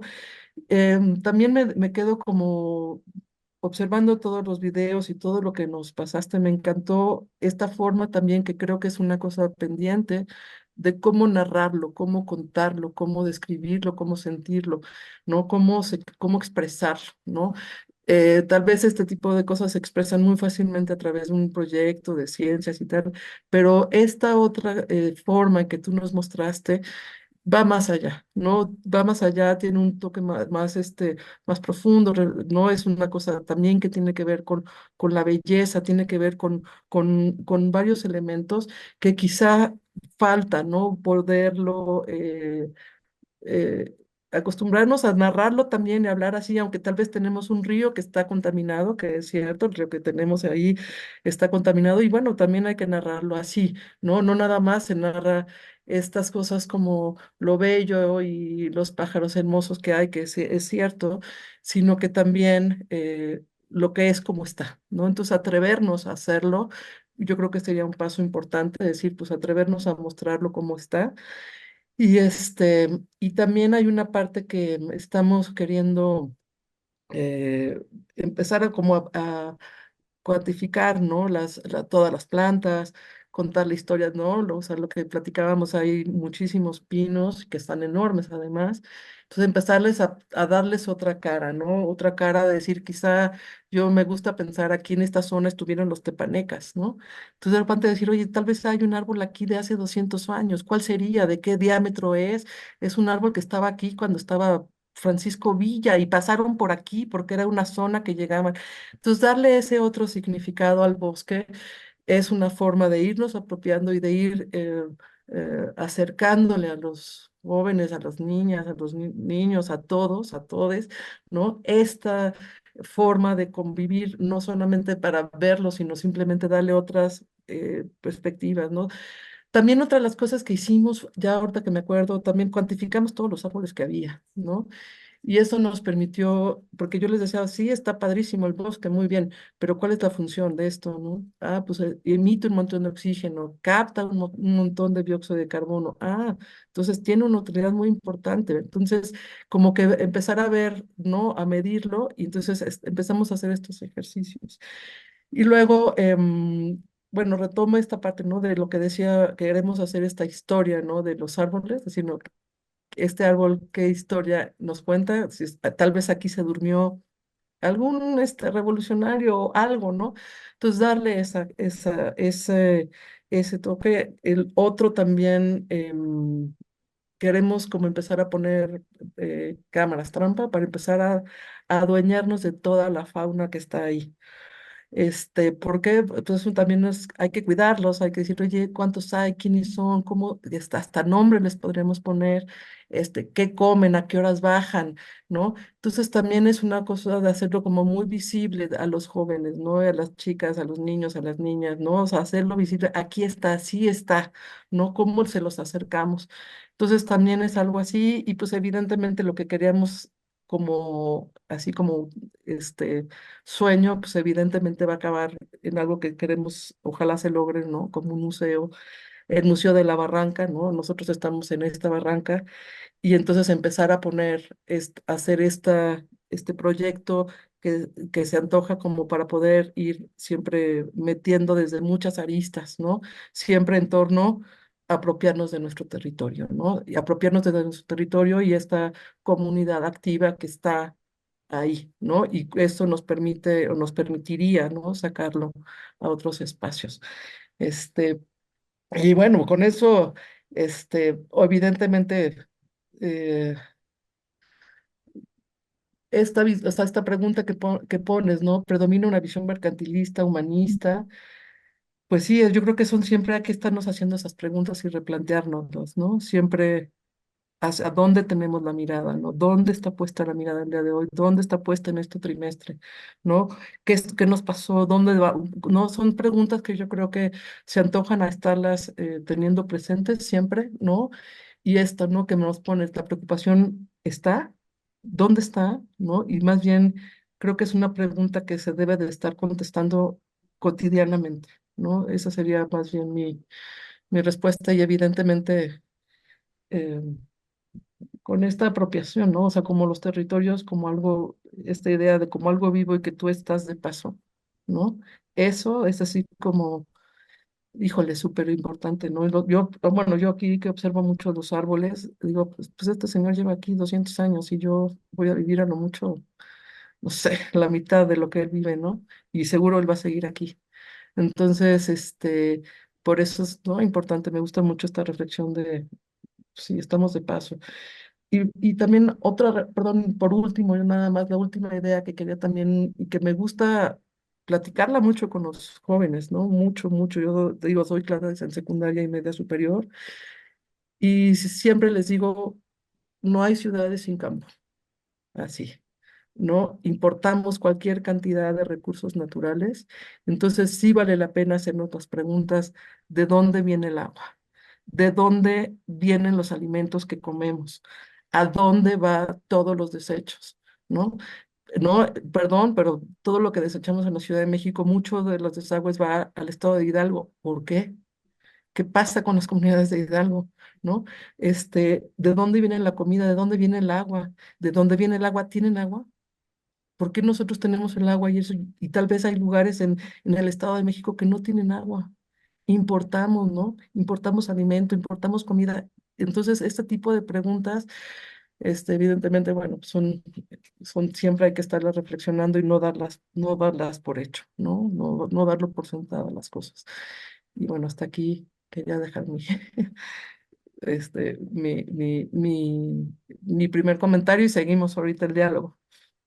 Sí, súper excelente, excelente. Sí, contextualizaste muy bien este, eh, estas preguntas con tu experiencia con los estudiantes y lo que se puede hacer y también sus limitaciones, ¿no? Y sus descubrimientos me gustó mucho.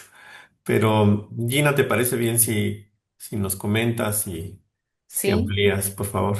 Muchísimas gracias. Sí, pues nada más para compartir pues algunas reflexiones también que me quedan. Primero que nada, Mariana, muchas gracias. Siempre me quedan como muchas ideas cada vez que te escucho, cada vez que conversamos. Y ahorita, bueno, me queda mucho esto de qué historias nos puede contar el territorio, ¿no? ¿Cuántas historias nos puede contar el territorio? Y que es algo que pocas veces nos preguntamos, ¿no? Y otra cosa que es algo que trabajamos todo el tiempo, que a mí me interesa mucho siempre estar insistiendo con niños y niñas, digo, vale resaltar aquí que, bueno, a lo mejor pertenecemos a secciones distintas, entonces, aunque tenemos una misma línea, pero sí hay o sea, como que el foco de pronto está en distintos lugares en cada una de las secciones.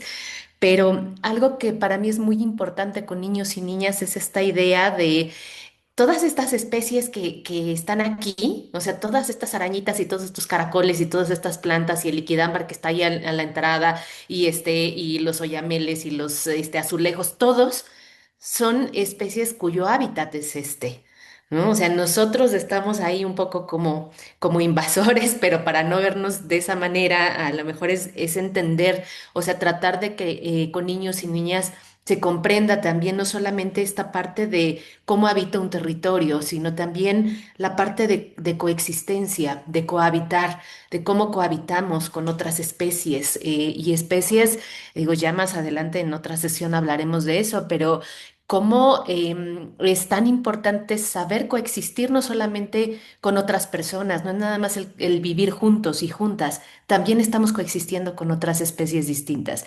Pero bueno, me surgía también esta inquietud ahorita que hablabas tú de futuro. Como por ejemplo, o lo que vemos desde los más pequeños y las más pequeñas, ¿no? Como em, a mí me parece muy relevante que en las escuelas estamos hablando constantemente de futuro, pero pensaba, ¿y cómo, o sea, desde dónde hablamos de futuro, ¿no? ¿En dónde estamos poniendo la mirada?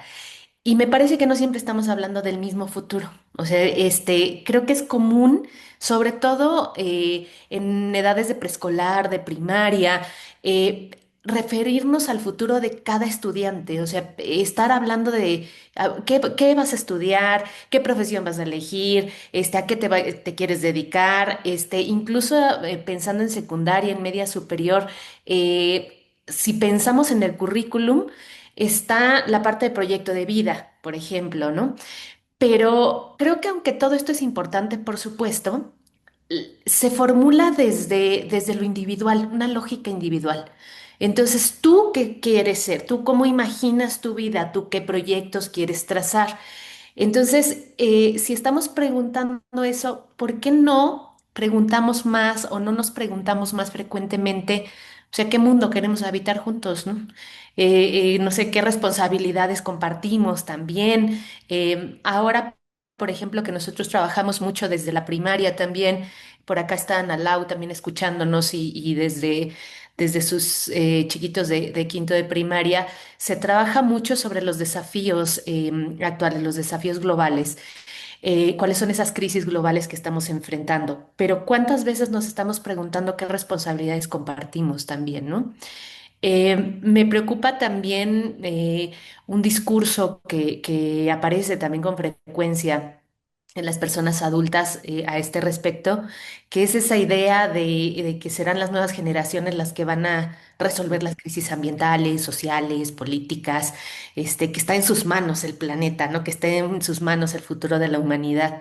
Eso lo hemos comentado en otros seminarios, pero a mí ese discurso adulto sí me preocupa bastante porque creo que estamos presentando a niñas, niños y jóvenes como eso, como los encargados de salvar al planeta y donde tenemos nosotros pues toda la responsabilidad de dónde está el planeta en este momento, ¿no? Puede ser, o sea, he escuchado a algunas personas hablar de esta narrativa como si fuera una narrativa optimista, ¿no? Como decir, pero es que, o sea, hay caminos y los caminos están en las manos de las nuevas generaciones. Pero también puede ser un discurso como muy injusto, porque estamos depositándole la responsabilidad a estas generaciones sin reconocer que también esa transformación que requiere nuestra forma de habitar el mundo y esta relación también con la naturaleza, también tendría que comenzar con nosotros y con todas las personas que estamos habitando el presente, ¿no? No es necesariamente una tarea exclusivamente de futuro, porque el futuro se construye hoy. Entonces, creo que les estamos hablando de un futuro amenazado, que les estamos poniendo por otro lado esa responsabilidad de solucionarlo. Y creo que parte de la desesperanza que hoy expresan muchos adolescentes tiene relación también con esas contradicciones adultas, ¿no?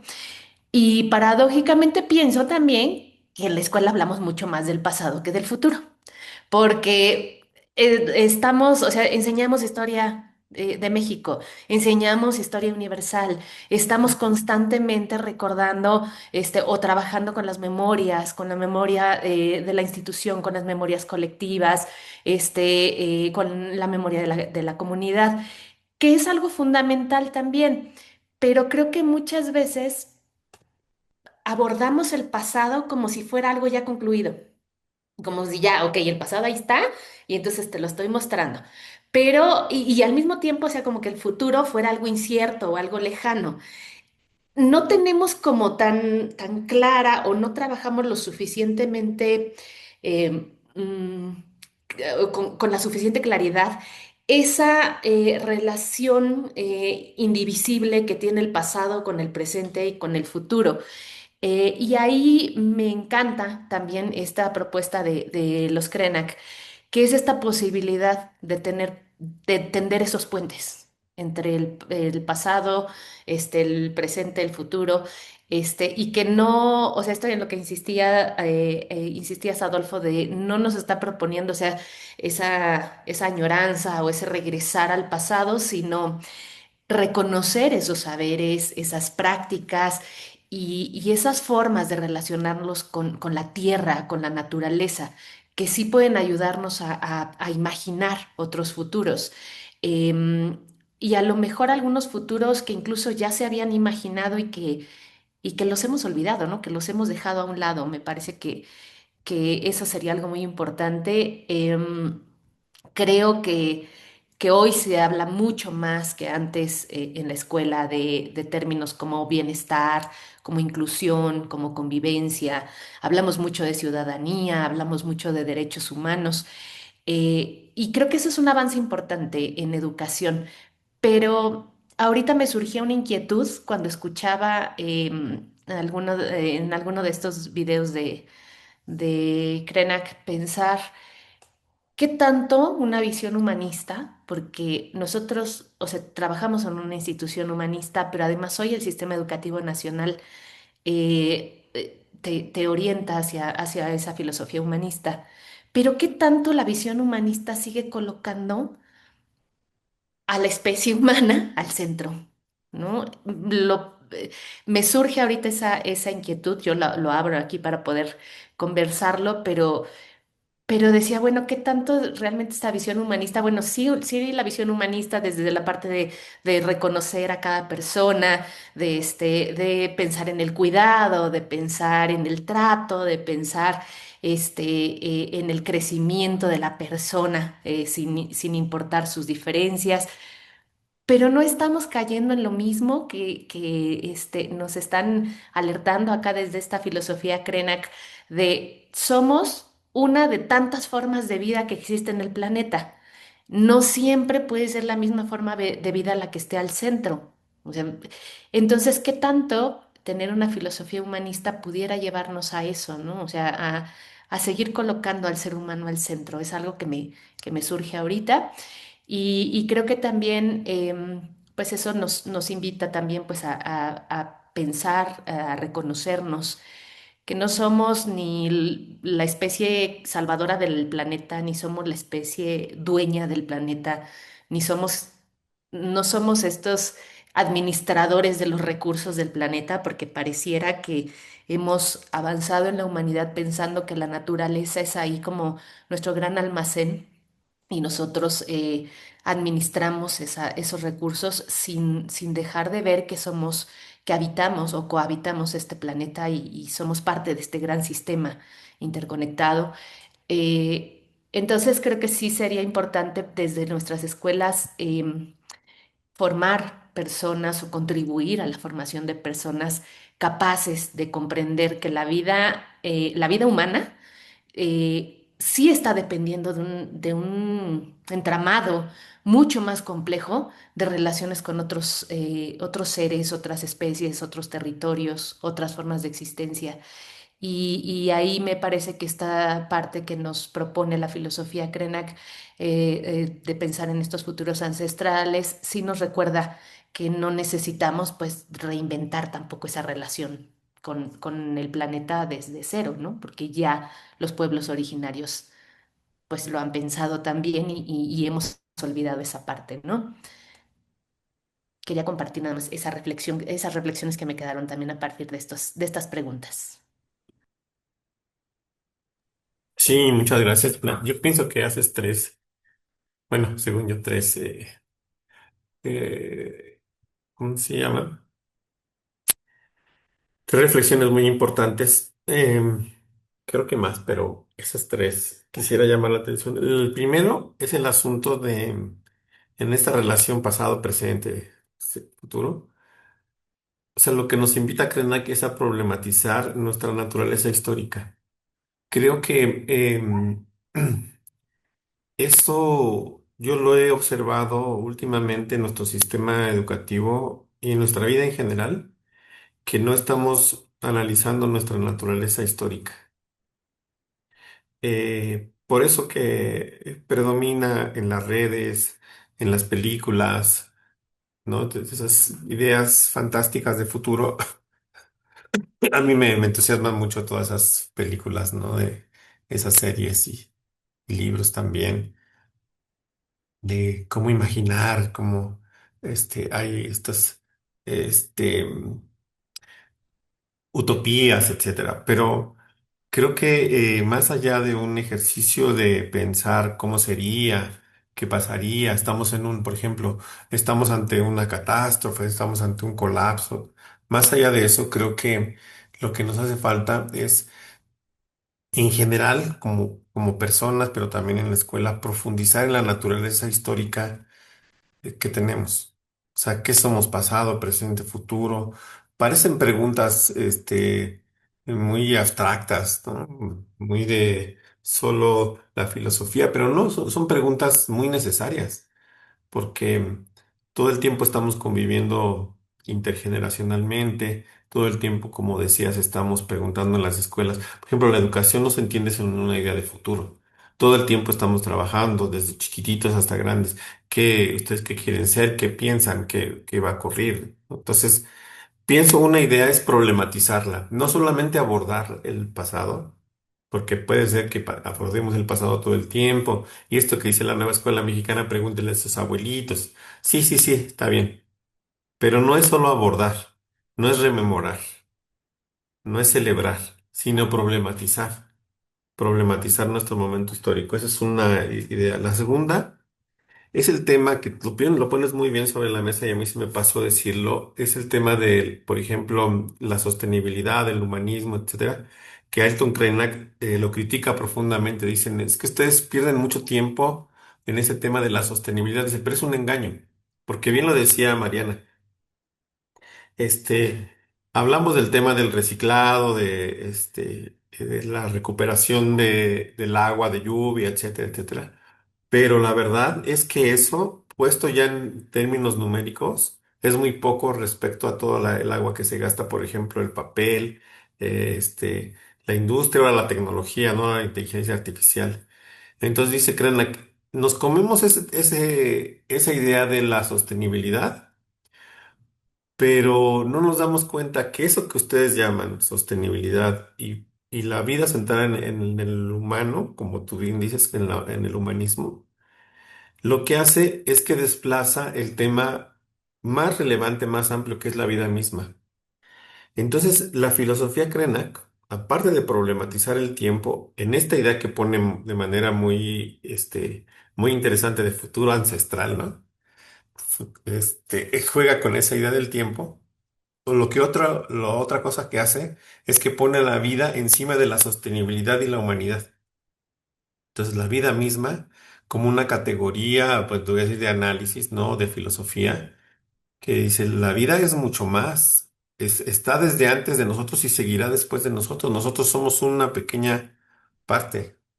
Entonces, esa es la segunda categoría que me faltó mencionar a mí y qué bueno que tú lo señalas, porque creo que sí hay que cuestionar esta idea de sostenibilidad y frente a la vida misma. ¿Qué es la vida? Que somos parte de, ¿no? Y una tercera asunto es el tema del territorio, porque él dice, bueno, todo eso hay que pensarlo con base en algo que nos ayude a aprender, que es el tema del territorio, ¿no? Y bueno, y del agua y de los ríos y pues. Pero él piensa su identidad y todo lo que dice en relación con su espacio, con su espacio vital. Entonces, ¿cómo recuperar? Y lo decía al final de un video, ¿no? El territorio es necesario para vivir. Entonces, ¿cómo recuperar el territorio como un espacio de trabajo, de aprendizaje, de análisis, de estudio, que nos permita enlazar esto, ¿no? Lo de la vida y lo de nuestro momento histórico. Creo que esa propuesta que él hace allí, bueno, entre otras, da muchas luces para lo que ahora pudiéramos estar enfatizando con la nueva escuela mexicana y con otras nuevas propuestas. pero ir a profundidad, porque no es solamente pues esta idea de interculturalidad. Ah, sí, vamos a ver cómo eran nuestros abuelitos. Vamos a ver qué festejos hay aquí, ¿no? No, no, no, es una cosa muy profunda que pone en el centro las posibilidades de vida frente a un sistema que no está permitiendo profundizar hacia allá, ¿no? Sino quedar en la superficie porque nos ganan los discursos del progreso, de la utilidad, de lo mercantil, etc. Entonces, la escuela yo pienso que se encuentra entre esos muchos discursos, ¿no? Y bueno, pienso que hay una de las aportaciones valiosas de la filosofía crana, que es decir, despojémonos uno cosas de esas, porque esto que ustedes dicen incluso lo que dice la misma ONU, ¿por qué venimos tantos en aviones y ocupamos hoteles y el mundial como una confluencia de no sé qué te dijo? No, no, no, eso no está en el centro de la vida, ¿no? Creo que eso, que parecería tan obvio, pero no se dice, o sea, nos ganan otros discursos. Y él creo que lo que vuelve es eso, ¿no? A unir esas cosas básicas de el tiempo, nuestros límites, la vida, nuestro territorio.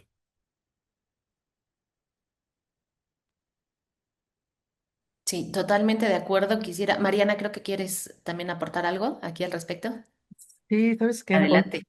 gracias. Escuchándoles, em, ¿no? Como esta parte de cómo habitamos y tal. Me surge, uno, pues la idea de futuro sí comparto que es tenerlo mucho más presente, ¿no? Es tal cual. Dos, esta otra parte, comparto mucho lo que dicen del el humanismo, ¿no? Cómo nos confunde, ¿no? Nos puede confundir fácilmente.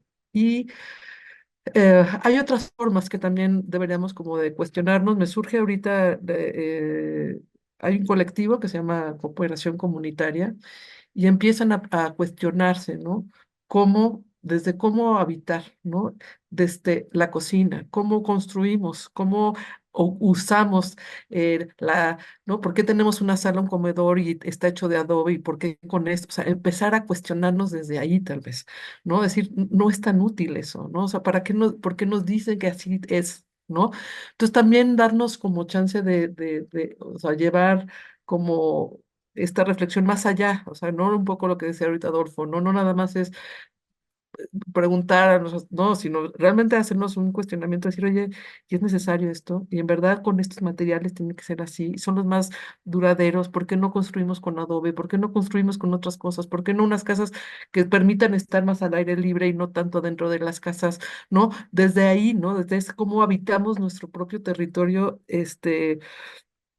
como atrevernos y que además, o por lo menos saber que ya hay comunidades que lo hacen. O sea, en México ya existen esos que sí están haciendo ese trabajo y que vale la pena que eh, bueno, los y las estudiantes lo conozcan.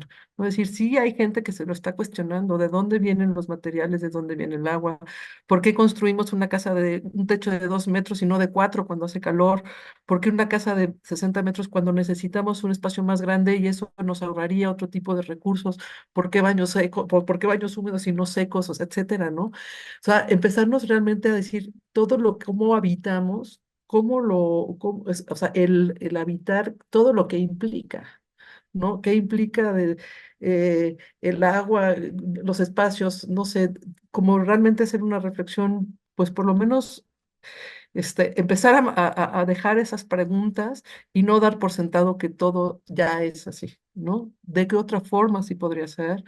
¿De qué otra forma, este, sí, podríamos, de qué otra forma puede ser? ¿Y de qué otra forma otras gentes ya lo han resuelto, ¿no? Un poco lo que plantea Krenak, ¿no? Es como decir, sí existe y deberíamos de, pues, conocerlos, tenerlos más a la mano, ¿no? Hasta ahí. Ujú. Sí, creo que eso es una labor muy importante. Y la escuela ahí tiene la gran oportunidad. Y no me gusta tanto hablar siempre de responsabilidad y responsabilidad, sino una buena oportunidad, ¿no? De, de aprender de seguir esos diálogos, de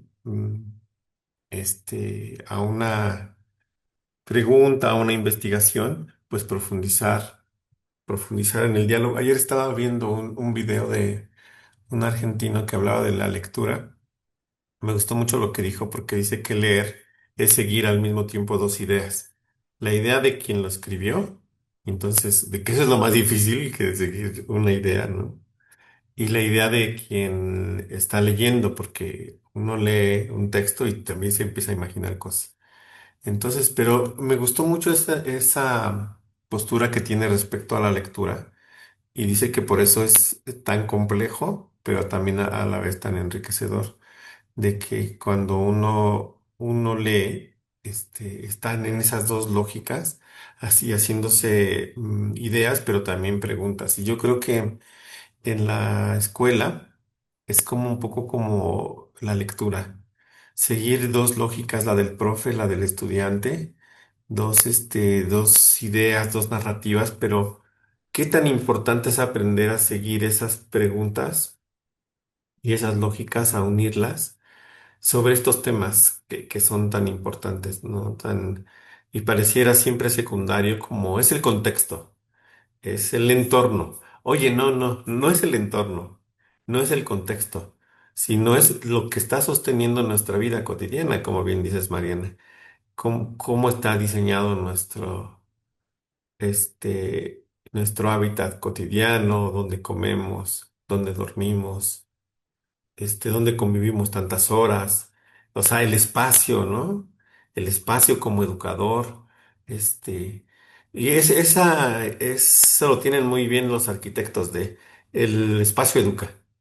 Bueno, sí, pero es que somos parte del espacio, ¿no? La idea del hábitat no es el espacio, sino cómo estamos integrados en él.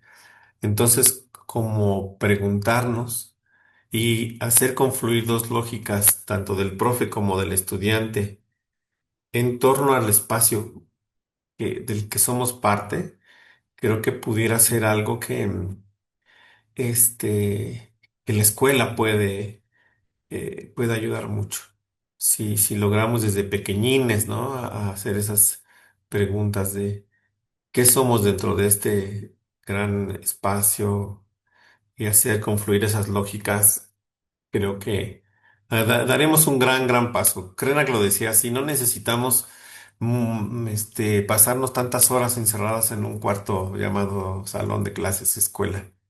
Si desde niños les ayudamos a hacerse esas preguntas y a eso que decía, esa confluencia, como cuando confluyen los ríos, tendremos mejores personas. Eso. Y pienso que la escuela sí tiene una gran oportunidad, pero sí hay que meterse a esas lógicas, ¿no? A confluir esas lógicas como esos ríos que confluyen, hacerlos más grandes, más vivos. Y aparte que, o sea, es a lo mejor de manera general pensar en esa narrativa docente-estudiante como actores, pero si te metes realmente, o sea, la cotidianidad de un salón de clases, o sea, eso se complejiza mucho más porque es una red de narrativas tremenda, ¿no? Porque es el docente o los docentes, porque no siempre es uno, no pueden ser más, pero aparte si tienes 13, 20 o 42 estudiantes, son 42 narrativas distintas, nada más del lado de estudiantes, más toda la carga también que viene de cada una de las familias, de contextos distintos, de muchas veces algo que en una sesión que estuvimos Mariana y yo apenas hablaban otros docentes y yo sobre eso nunca había reflexionado y decía cómo abordar también la parte de apropiación del territorio, de reconocimiento y apropiación del territorio, cuando en mi salón, o sea, tengo algunos que sí pertenecen, o sea, sí son originarios de este territorio, pero la mayoría no lo son, ni docentes ni estudiantes. Vienen de otras comunidades diferentes, vienen de otros lugares distintos y el territorio en donde se encuentra la escuela, pues solamente es el lugar de trabajo de las familias. Entonces ahí hay unas narrativas totalmente distintas, ¿no? Porque qué significado tiene el territorio, hablando de lo local, ¿Qué significado puede tener el territorio o qué diferencias hay de significado del territorio de un alumno que es originario de esa comunidad y de otro que nada más lo llevan a la escuela a esa comunidad y se regresa a su propia comunidad?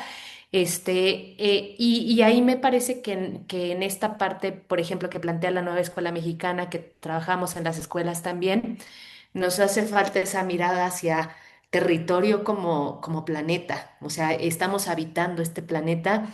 O sea, no es nada más el aula. Digo, también en esa sesión hablábamos de lo que implica el territorio, desde el propio cuerpo como territorio y después el aula. El aula es un territorio distinto a la escuela. La escuela es otro territorio más grande, pero también está el territorio local y está la región y está el país, en fin, pero ¿cuántas veces realmente en la escuela llevamos esa reflexión o ese trabajo o esa mirada, por lo menos de, a ver, estamos haciendo un trabajo ahorita dentro de este territorio o para trabajar en este territorio que es la escuela?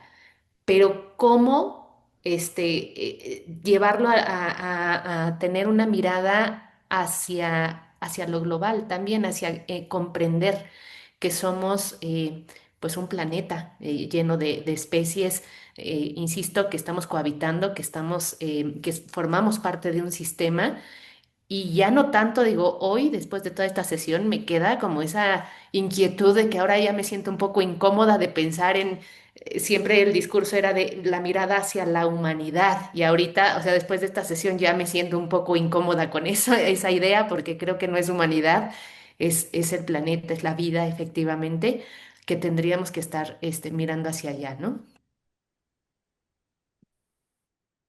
No, pero está bien. Es la humanidad o un nuevo humanismo, porque es un humanismo donde los humanos no son el centro. Sin embargo, sí, sí son muy importantes, o sea, somos muy importantes, ¿no? O sea, es decir, repensar el papel mm, humano en la sostenibilidad de la vida, es más, incluso la sostenibilidad también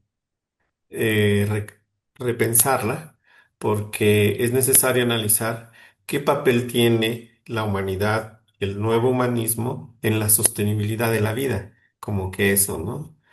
No desecharlo del todo, sino problematizar y repensar el tema del humanismo, porque algo que decían estos autores que les comentaba del libro de Hay un mundo por venir, de Viveiros.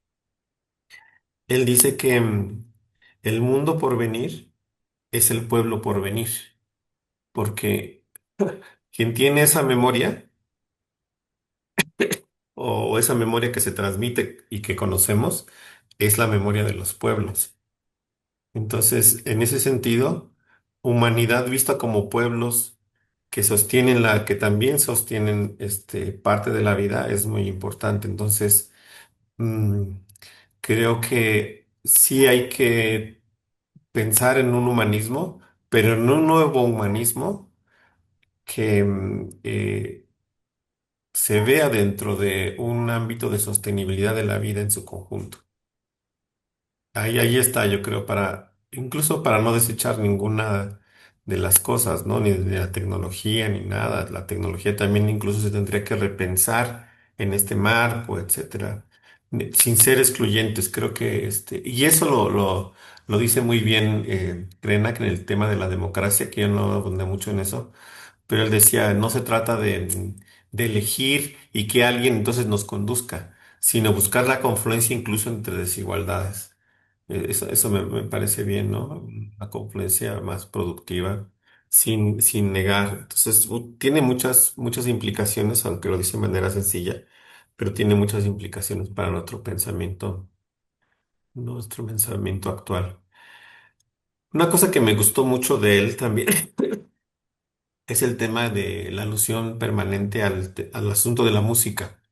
Siempre está hablando de los músicos y todo eso. Hay una canción que se llama Un Indio de Caetano Veloso.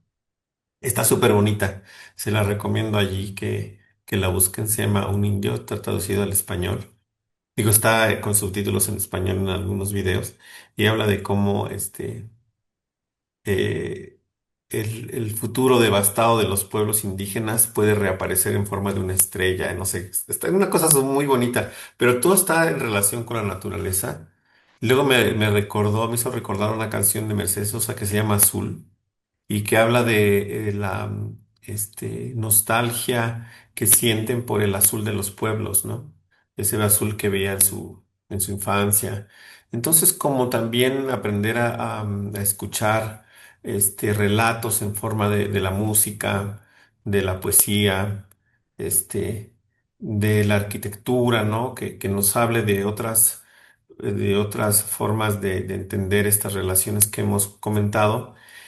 Aparte de de los temas técnicos, porque también hay que dar cifras, etcétera, pero cómo aprovechar la música, la pintura, las artes, todo eso también para reflexionar sobre estos temas.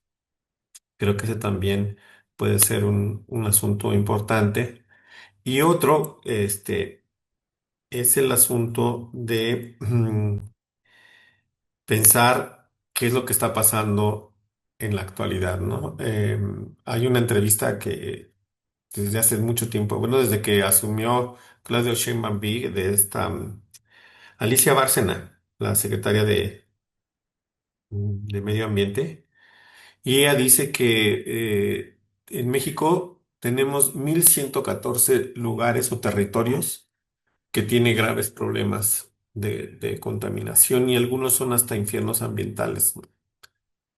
Este, Hasta un 70%, miren, de los ríos del país están contaminados.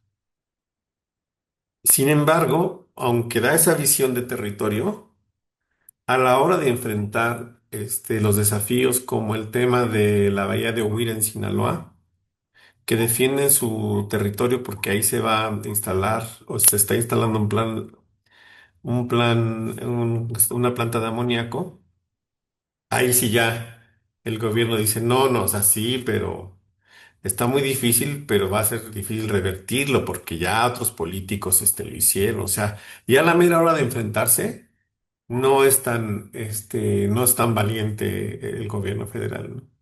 O sea, dice Alicia Bárcena en una entrevista, México enfrenta una tragedia ambiental y tenemos grandes problemas porque no hay los suficientes inspectores ni expertos.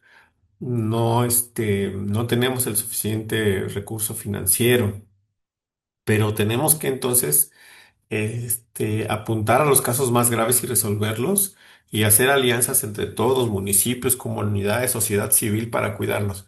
Bueno, sí, pero cuando se les presenta ese tema, entonces, no están actuando en consecuencia, ¿no? Entonces, yo creo que también en la escuela hay que analizar estos casos, estos datos. Aparte de esas reflexiones, aparte de involucrar las artes, la cultura, analizar la situación que está ocurriendo en México y cómo tenemos que ser valientes y ver cómo este, tendríamos que actuar. Y con esto que comentabas al final, Gina, me vino a la mente esto que también tenía preparado, que Krenak dice que defender el territorio es defender a la tierra entera, no solamente mi pedacito. No, no hay que contentarnos con tener una reserva. Y ahí fíjense que critica el zapatismo porque, bueno, no lo critica o lo critica amorosamente porque dice, bueno, esto perfecto, esto del movimiento zapatista, pero se quedó en una reserva. O sea, y no podemos quedarnos en una reserva. Tenemos que ver cómo somos ciudadanos del mundo. Y hacer estos contrastes, ¿no?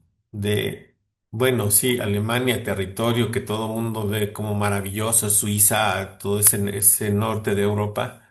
Sí, sí, sí, pero a cambio de que el sur global esté así.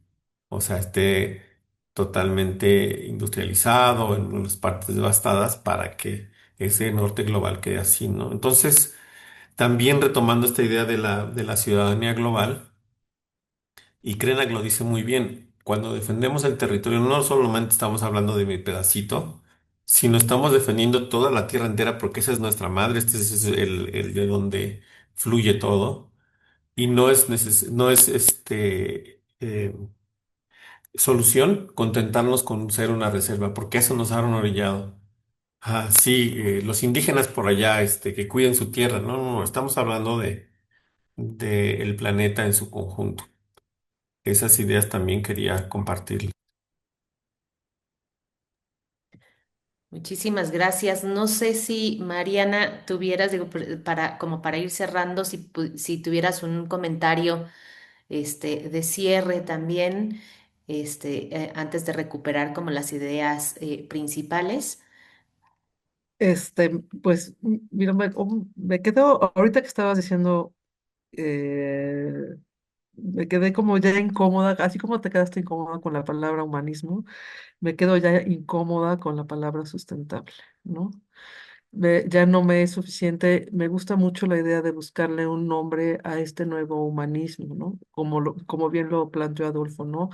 O sea, nuevo humanismo sería como una forma de empezar a reflexionar cuál sería el nombre que tendríamos que decir para que estuviera al centro la vida misma, ¿no? Como dices, y nosotros como un elemento, ¿no? Dentro de esa vida, ¿no?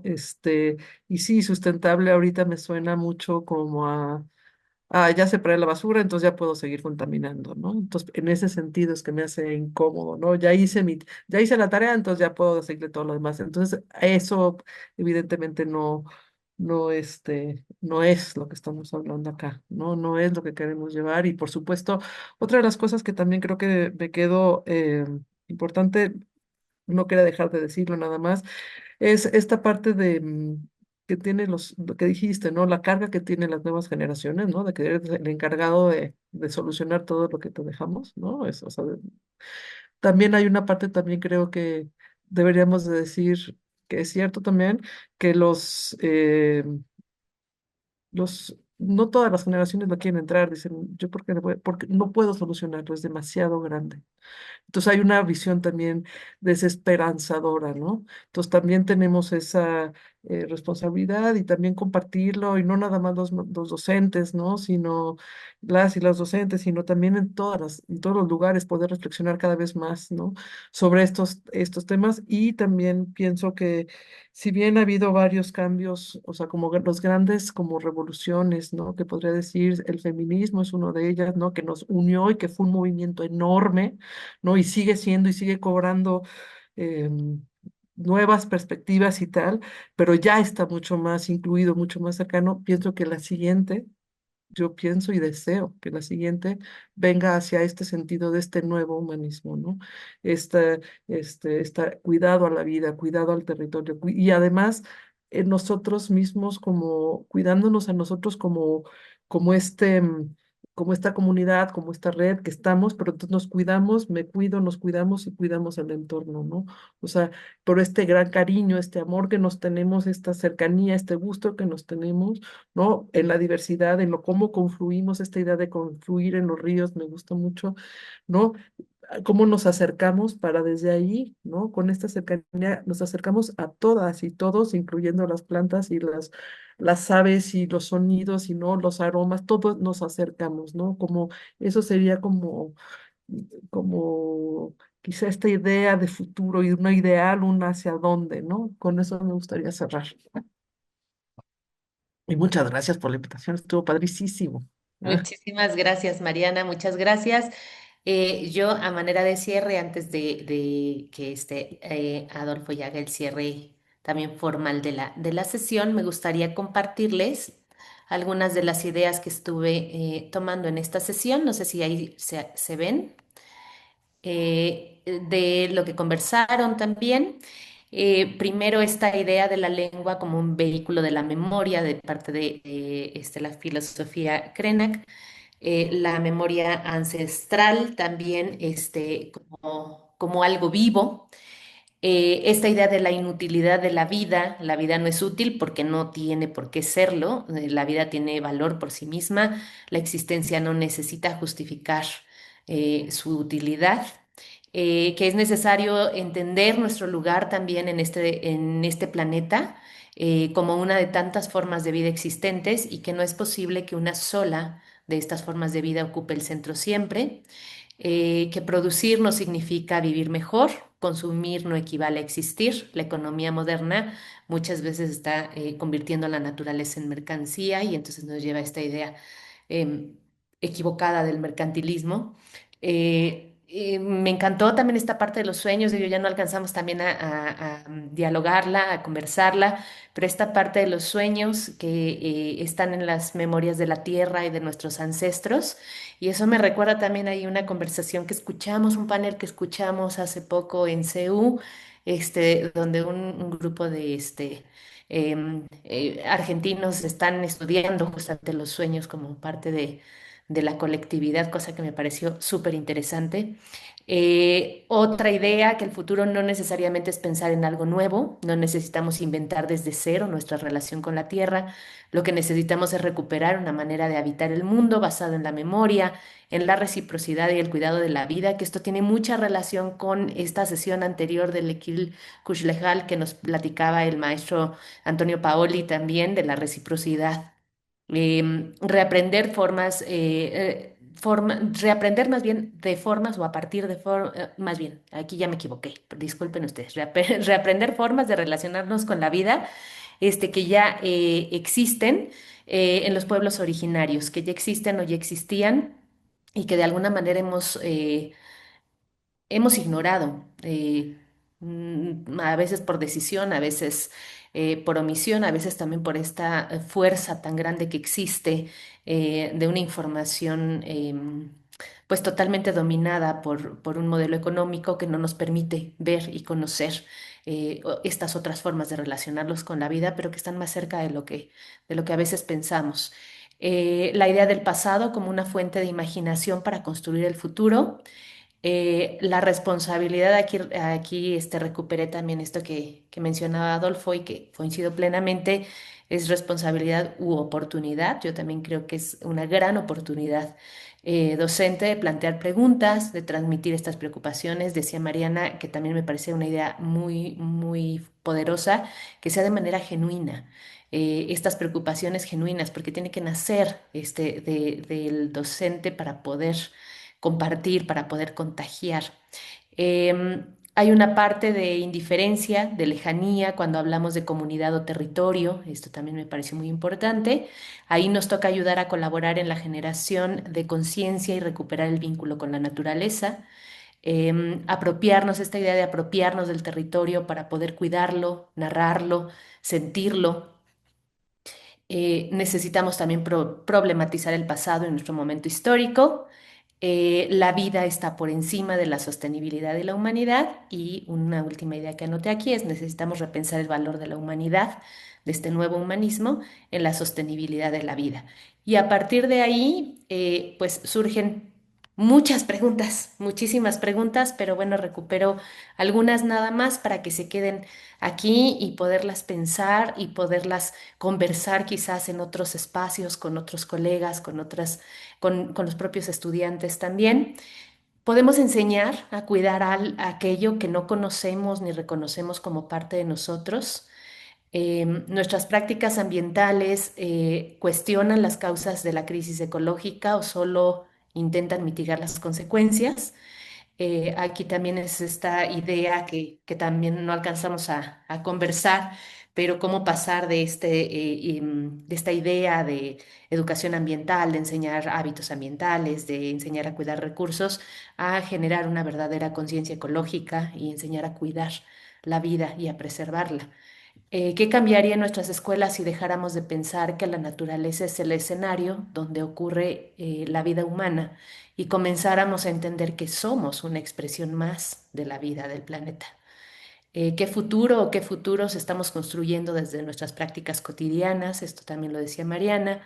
¿Es posible imaginar futuros verdaderamente sostenibles sin transformar en lo profundo la manera en que entendemos quiénes somos y cuál es nuestro lugar en la Tierra?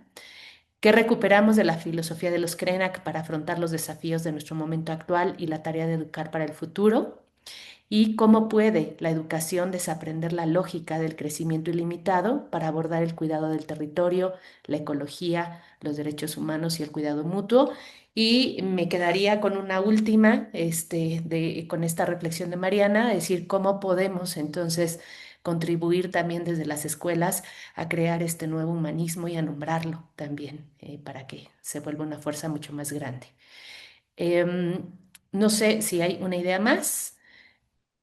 Y si no, pues les invito a participar de la siguiente sesión, que es la tercera, la que cierra estos temas y hablaremos de sostenibilidad también nuevamente, de espiritualidad. Es la tercera sesión de este bloque. Quedan cordialmente invitados e invitadas y pues muchísimas gracias por la participación. Fue una conversación bastante rica. Muchas gracias, Mariana. Gracias, Mariana. Gracias Nada, también por estar por acá. Gracias. gracias a Espero ustedes. que nos estén. Nos vemos. Gracias. Bye.